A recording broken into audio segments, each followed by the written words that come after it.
What's the first thing that we experience after trauma? Guilt.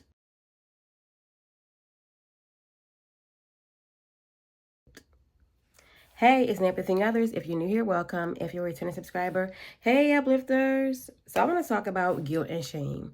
The first thing that I feel like anyone experiences after trauma, doesn't matter the age or the gender, I feel like we all experience guilt and shame.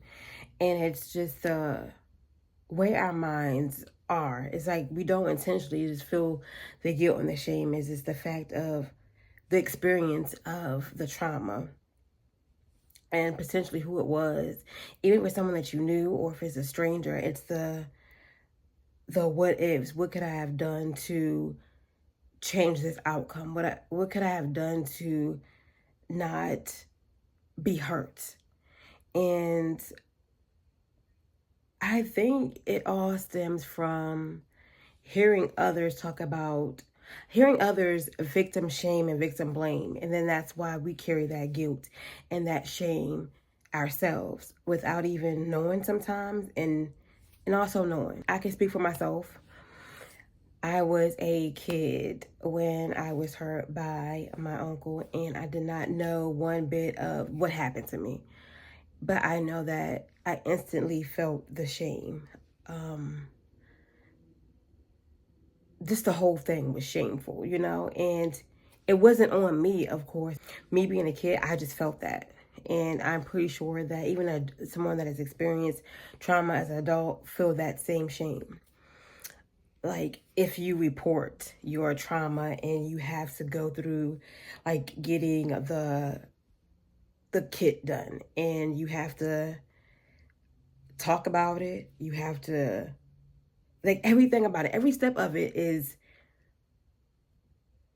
causes you to just like want to crawl in a hole and just never come out of it. And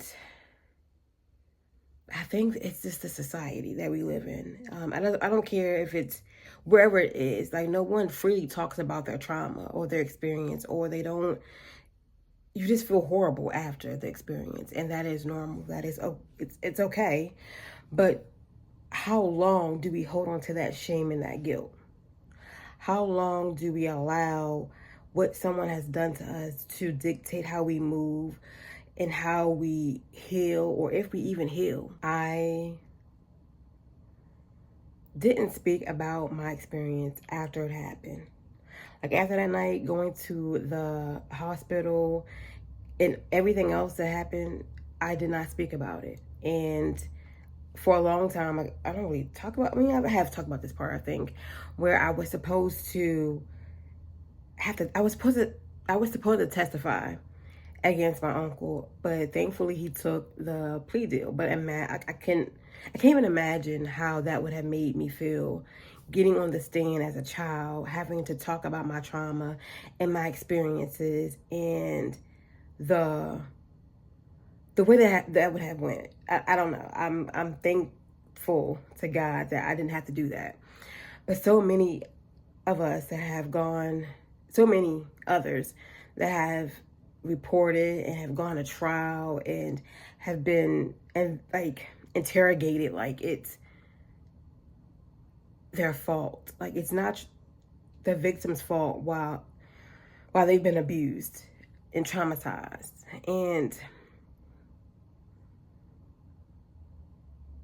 I think that in certain cases and situations, the people around us have failed victims of trauma. I feel like the people that are supposed to protect us legally, personally, have failed, and they don't know that the things they say can hold so much guilt in it. It's like a brick of guilt and shame, and they have just placed it on a victim's shoulders, and they carry that until they begin to heal and take that guilt and shame off.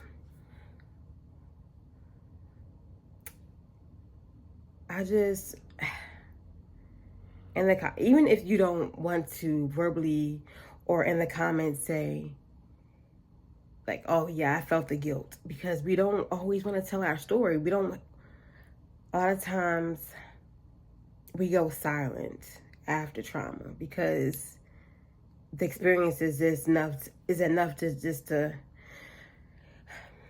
sometimes the experience of the trauma is enough to take us out. So why we live the trauma, why we live everything that has happened. But for those that are comfortable enough, how many have felt the shame and the guilt? Leave it in the comment section.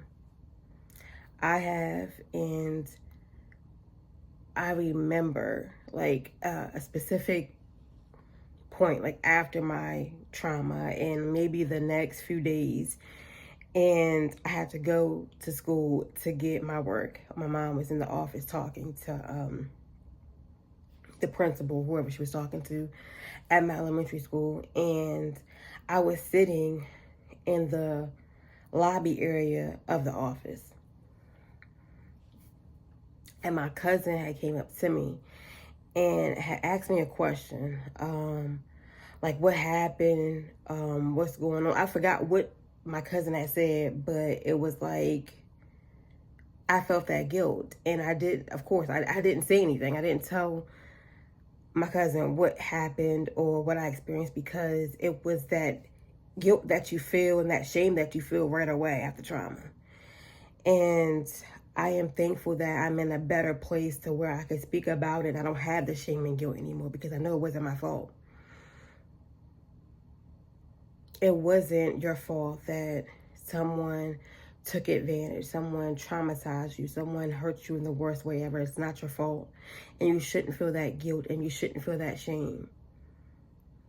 So if anyone that has recently experienced it, or if you know someone that has experienced SA and you don't know what to say to them, just a simple, it wasn't your fault and the shame does not belong to you, will help so much. As a child and a teenager and me dealing with it, I didn't deal with it. And I wish someone would have just said those things. Maybe they did, but I don't remember. But the shame and the guilt does not belong to us. It should belong to the predator. But sometimes they don't even feel that because they're not remorseful. But that's none of our business. But I know that we shouldn't carry that shame and that guilt. I made a post on Facebook last night. I just want to read it. So if you want to follow me over there, do so. It's Neighborhood Others, and I have a group as well. But I said, if you never tell anyone your story, speak it out loud or write it down and burn it. Get it out. Holding on to the trauma can cause so much pain. I know from experience. You ain't gotta tell nobody your trauma or what you've been through, but write it down and get it out and start to heal. Thanks for watching. Make sure you like, comment, share, and subscribe.